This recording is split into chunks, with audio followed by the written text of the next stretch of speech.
අපි බලමු දැන් තියෙන පණිවිඩය මොකක්ද කියලා.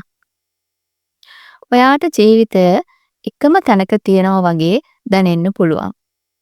තාම හොඳින් දකින්න පුළුවන් ඉම්ප්‍රූව්මන්ට් එකක්, දියුණුවක්, ඉහළට යෑමක් පේන්නේ නෑ වගේ දැනෙන්න පුළුවන්. මේ කාඩ් එකකින් කියන්නේ ජීවිතේට ගලාගෙන යන්න ඉඩ දෙන්න. ඇතම් දේවල් සිද්ධ වෙන්න කාලය ගත වෙනවා.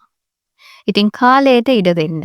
දැන් ගංගාවක් කඳු මුදුනින් පටන් අරගෙන සමහර තැන්වල හිමින්, සමහර තැන්වල වේගයෙන් විවිධ බාධක පසු කරගෙන අවසානයේ මුහුදට ගලාගෙන යනවා වගේ පරණ වේදනා, පරණ ආදර කතා, හිතට බරක් වෙච්ච අතීත තීරණ එක දැන් ගනුදෙනු කරන්න අවශ්‍ය නැහැ.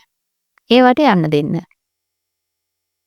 මේ මොහොතේ ඔයා බලාපොරොත්තු වෙච්ච රැකියාව, ව්‍යාපාරය, ආදරය, මුදල්, ජීවිතේ වැදගත් තීරණ ප්‍රමාද වෙලා වගේ දැනුණට ඒවා ප්‍රතික්ෂේප වීමක් වෙලා නැහැ.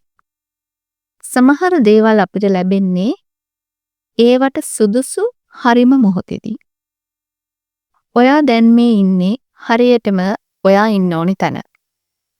ඇතම් දේවල් ඔයාට මේ මොහොතේ ලැබුණත් ඔයා සූදානම් නෑ ඒකට. ඒක නිසා ටිකක් කාලයට ඉඩ දෙන්න. ජීවිතයට ගලාගෙන යන්න ඉඩ දෙන්න.